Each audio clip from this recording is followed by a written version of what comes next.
Hello, everyone, and welcome to the first ever Final Fantasy Market Watch.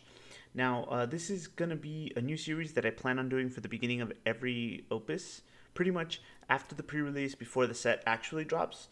And the purpose of this is going to be that hopefully I can provide as much information as I know. Like, this is, obviously only coming from me and as many of the sources as I've been able to gather to help you guys, kind of keep track of what's going to be valuable, what's maybe something that I don't see has any use that's just simply aesthetic, and cards that are going to be playable, right? We all know that card games in general, Pokemon and things like that, pretty much just Pokemon, right? And collectibles are like at an all-time premium, right, for across the world for various different reasons.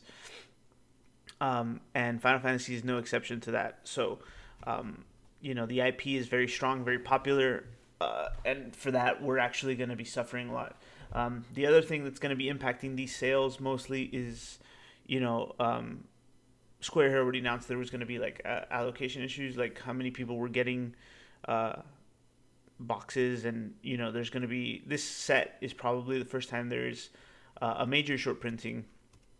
The last set, Opus 13, we had the a delay, right? I think it was almost like a month delay. Some of us were forced to play, proxies tournaments with like printouts and stuff like that. So, and that caused a bit of a panic and like a bit of a spike too for the community as well as collectors. Like it was just a bad balance between collectors and no product, right? And this set, we've already heard. I've personally heard from my our local game stores that they requested from both of the retailers or the both of the um, guys that send them the product, and one of them bailed out, canceled orders, and the other one is only sending a fourth of what the like that we requested, right, for our local game shop. We didn't get pre-releases. If some of you don't know, Canada always gets things late, and this is just a trend that's been going on. It's been getting worse. So that's kind of why I'm making this video. We're going to be talking about, I guess, in general, legendaries, um, like the value that they're going to hold or kind of like, you know, maintain, probably. We're going to talk about the full arts, things you should watch out, and things you should collect, things you're hoping to pull in your boxes, as well as a couple of cards that I think might go up because of this set, previous sets. So, with that being said, let's get started. Okay, so now, first thing we wanted to talk about is the legendaries. Now, I'm just gonna throw them all up on screen, no particular order. But honestly, the way this is something the game has been very consistent about in terms of like price for legendaries. I guess the highest rarity card, um, non foil. I'm gonna really like put that out there, right? Like, so the non foil feelers are gonna be like in the tens, at most probably 15, right? Uh, there's going to be some cards that are obviously aren't going to see play right away. I assume the Barret, and I believe the Barret is the box topper, which we'll talk about later. But yeah, like I don't know. I don't think Gilgamesh is going to be higher than 10. I don't think Shiva might be higher than 10. Bismarck. I think the other ones, everything after that should be in the 10s to 15 ranges. Maybe Vaughn is also going to fall under it because he does have Vaughn falls in that category where like the Ash did. There's a rare, a foil, and then there's a full art. So this one's probably gonna stay under 10 as well. This is just the way it's been, right, for legendaries for the past few sets as well. Some will break that $15 barrier, some won't. It's gonna be, but the only reason they break that $15 barrier is when they go into foils, right? So like in obviously Omega, Shinryu, Larsa, um, and things like Ravana and Titan are gonna the ones that don't have, well, Omega and Shinryu do have full arts, but um, they're still gonna be a little bit higher than most. Like it's not gonna be by much. At most, the Shinryu and the Omega are gonna maybe be at 20 foil. Things like Leviathan, Ravana, and Titan are the ones you're and well, no, not Garland. Garland also has a full art. Is going to be a little higher. So that's just pretty much where these legendaries are going to stand. I don't think, even no matter how good the deck is, they should not go any higher. Most of them, like most of the legendaries, have full arts anyway, and yeah, that's where those should stay at. Next, we're going to talk about the full arts. Now, the full arts are definitely something that happened. I can't be sure. I think it's been like the last 5-6 sets, and we have a bunch to go through, right? So these four are going to be the ones that I think should also stay in the $15 to $20 range. Ifrita, Dark Elf, Puppet Master, and Calbrena. It's not to say that these cards aren't playable, but I don't think either of them are going to make or break the deck, or make or break like anything in specific. More oftentimes than not, they will just be in your folder collecting dust. There is an exception, right? Like, I think Ifrita might see a little bit play, but it's not going to jump to the value of an Amaterasu, for example, or it's not going to jump to the value of some of the other cards in this set. Are you gonna run out of these? Like, are you gonna go out of your way to search for these? Probably not right away.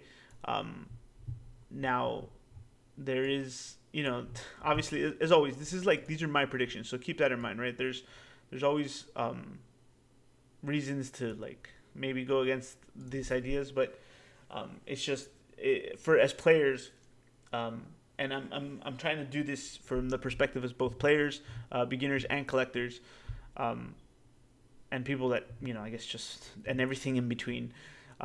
Dark Elf is also probably not going to see as much play as we'd like, and if he does, there is going to be the regular foil versions. Puppet Master, I don't think is going to see a lot of play either. For if anything, Puppet Master might just be the worst one. He's definitely going to fall short. I'm looking for Calbrena just so I can go over it again for myself. Yeah, if you can 3 more backups, becomes forward. Selecting this backup, you control, you would put Calbrena in the break zone. When you do so, play Calbrena from a break zone.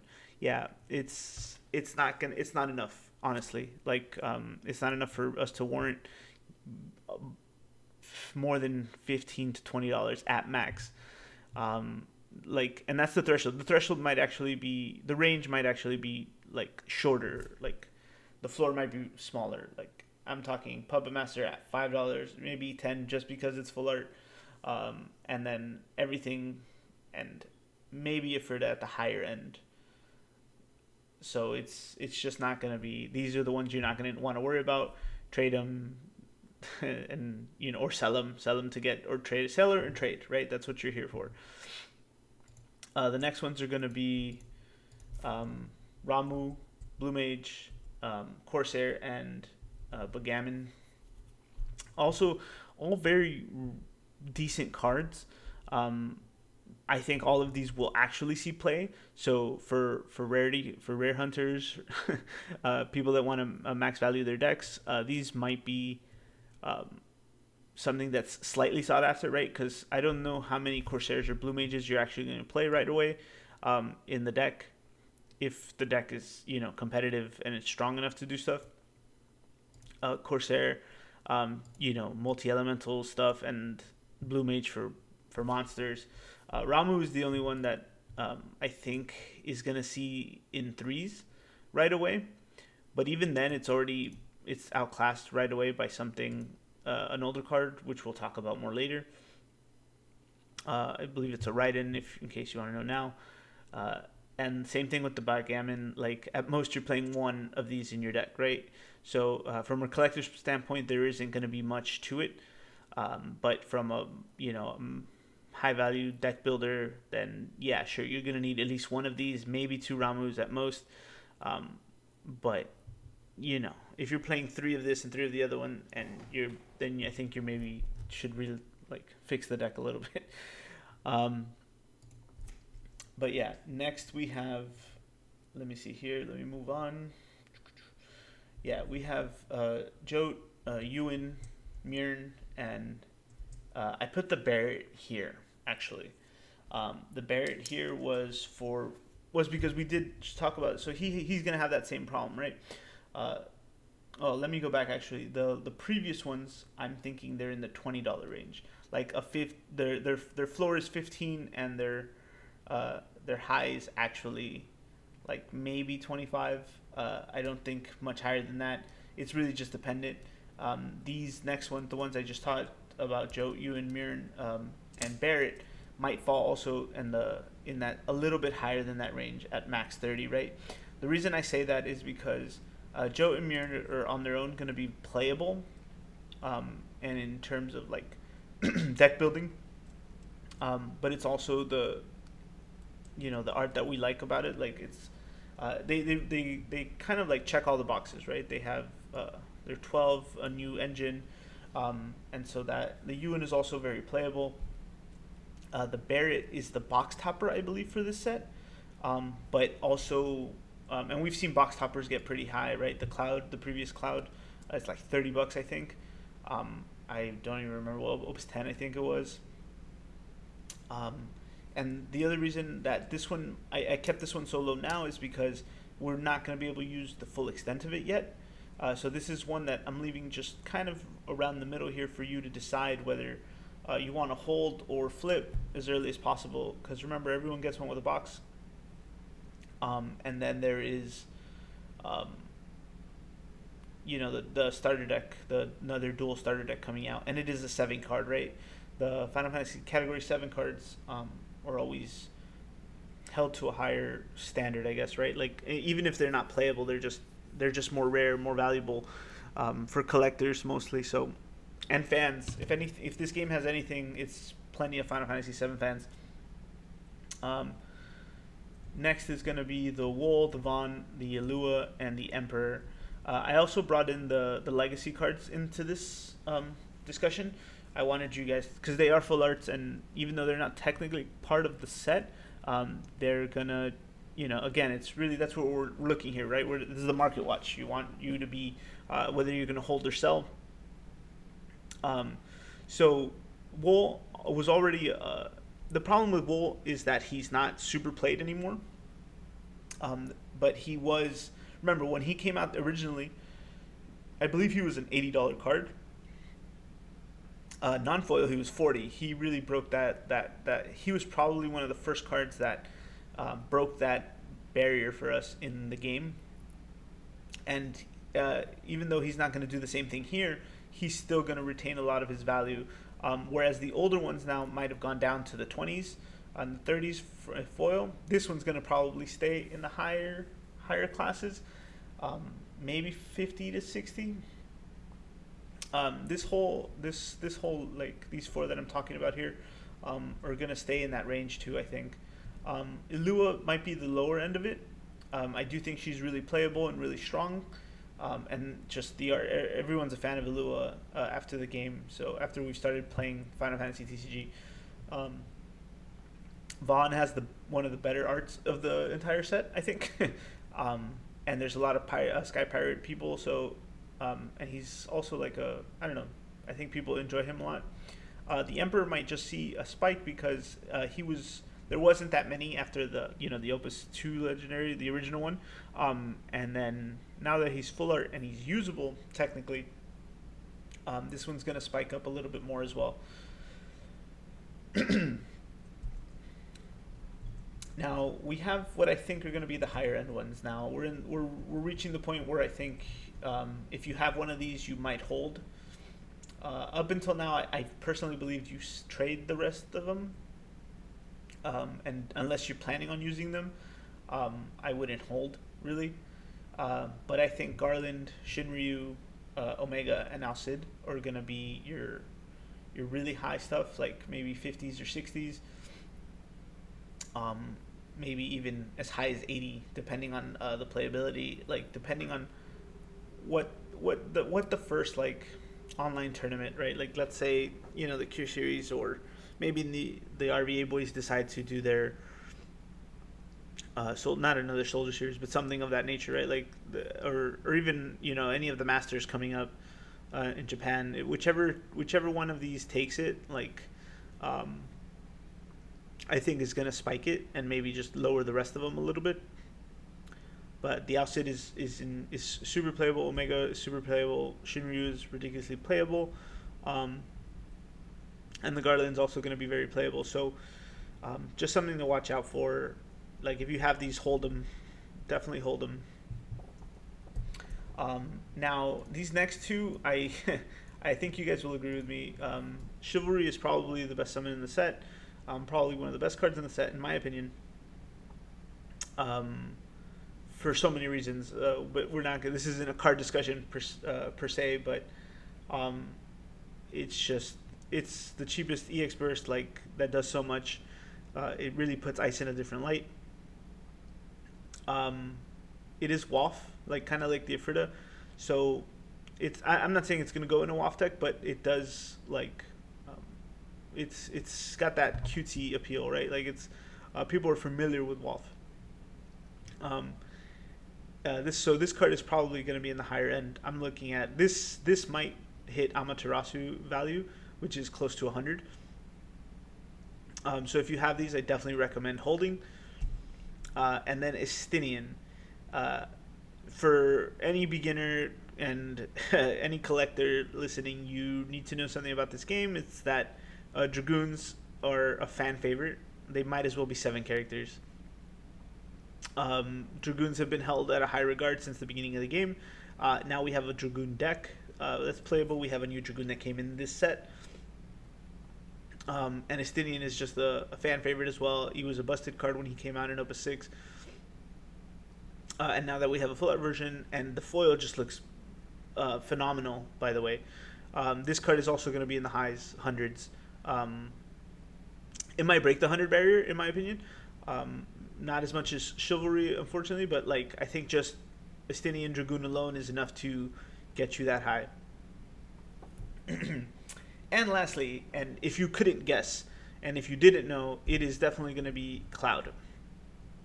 Now, regardless of his effect, regardless of his color, regardless of anything, this is original art. It comes full art, and he has the FF7 tax. I think up until now, most Clouds are at a higher value than any other card, and the Opus 1 ones are just getting minted or whatever it's called. This card is probably already in the 300s after pre-release. I predict it'll stay at 300 to 400, purely for collectors. This is the one you're going to want to pull in your box. This is the one I hope everyone got in a pre-release. This is the one that might be, considering the scarcity of the boxes and the allocation, and like, this might be the next card that you're going to want to hold on to, because as this set gets older, it's going to be another chase card. You're playing, the main title tags. You're playing the FF7 tax, Cloud tax, all those novelty taxes. Yeah, this card is absurdly going to be absurdly expensive. You could, yeah, I would hold. If you want to make money, sell. Obviously. This is probably going to be the best bet for you to come plus out of this game. Now, for people that want to max rarity their deck, I don't see. Good luck. Honestly, I hope you do really well in locals often, and your price support is amazing. But it does come in regular. It does come non-foil and common. It's still going to be played. The non-foils might still be pretty high, honestly. It's going to be one of the few legendaries that just stays above 30, 35 on its own. Again, and it's not even because if it's going to be super useful, which it might be, right? There's a lot of good effects there. It's just you're paying for the fan tax. So yeah, that's gonna wrap up the full arts and legendaries. And next we can talk about some of the cards that I think are going to shoot up in price because of this set. And for the last part of this video, we're going to be talking about some of the cards that I think might be affected by the set altogether in terms of value. But before we do that, I actually want to address some of these things here. Please, I hope nobody condones these. Don't encourage this kind of stuff. Unopened $200 boxes. I know this is one of the main reasons I wanted to talk about this, and I hope Square's looking and Square's listening. This is what happens when when we go from such like consistency in product to treating it like merchandise. This game has a community, and things like this is what's kind of losing.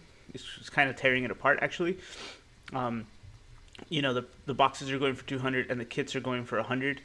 That's like, I want to say 120% markup for about both of them.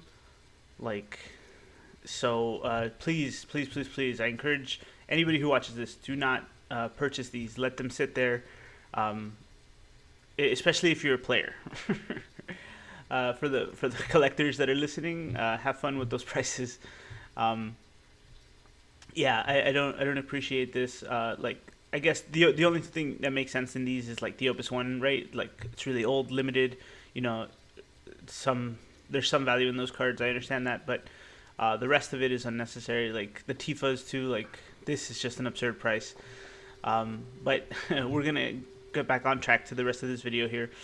Some of you may have already seen and called it out, but I think it's Raiden. It's like it's a one drop summon. We should see it here shortly. But while we're getting there, I do believe that Shantoto might see a little more play. Being as the game just got a little more explosive, I think every deck, it's already very common for a lot of the decks to use this card, but I think this set might just make it so everyone has to use this card if they don't have a board wipe. They have to incorporate it as well. Some of these other things, like Amaterasu's, are also just going to continue to see play, so I don't see any decrease in value in this card at all. There is an idea in my head, anyway, that Reigns might make a jump back, but I wouldn't bank too much on that one, honestly. I definitely think Fenrir is also another one that, thankfully it comes, regular and stuff like that, and it's not super crazy, but these are some ones that might go up in value. I definitely think the Renoas and the Ursulas might go up a little bit more as this game, progresses. Especially with this set, like Renoa is just gonna always be valuable. Ursula just gets a little stronger this set. We got new monks. We have effects that, when things leave the field, and so, Ursula answers all of those questions. Miss Dragon as well is these two, the main stable summons, right, that we're seeing, Fenrir, Miss Dragon, and Amaterasu. And this is mainly for the full art, right? Like, the full arts might just go up in value just a little bit. And I think Braska's Final Aeon as well might jump a little more. If you guys haven't realized, and this Echo Mobius one, if you guys have some of these, maybe hold on to them a little bit more, or, try to sell them at a higher profit. And I think, I'm not seeing it, but there isn't too many more. I'm just looking for the Raiden here. I saw it come up a little bit in price already. Sophies are just gonna, I think Sophies are gonna stay. Sophie was the biggest card of the last set. Now there's a lot of things that should be able to deal with this in one go.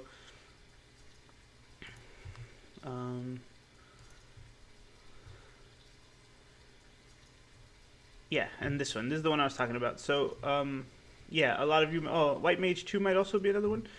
Being as that I think the Wind loop deck is gonna needs these, and obviously for a rarity thing, these are gonna be, like if you're looking at market price already, and there's only one listing as low as 28. That's just for now. If anyone's holding, might be a time to sell, or buy this one out and sell. And then same thing for the Raidens. If you're holding, now's the time to sell, and I would definitely consider moving these. Because after this, you don't know how quickly this set's going to change, or how quickly those cards are going to be playable. So that's going to wrap these up. It's going to wrap this video up. Guys, I hope you take something away from this, even just a little bit. I hope it was helpful. I hope that it helps make trading easier for you guys. It helps make staying positive in the game. And if Square is listening, please try to fix this. It's bad enough we didn't get the tins. Most of us didn't get the tins and that was kind of like the spark that lit the flame for like the lack of cards that all the players are able to get. We really love this game, and so it's hard to stay motivated when support isn't coming from the top. Anyway, thank you guys for listening. I hope you enjoyed FFTCG Market Watch. I'm Emo Tempest. Please make sure to follow me on all social. You can check out my links down below. I also finally opened up my little merch store. You guys can check that out as well in the description. So once again, thank you for listening, and I hope you enjoyed it.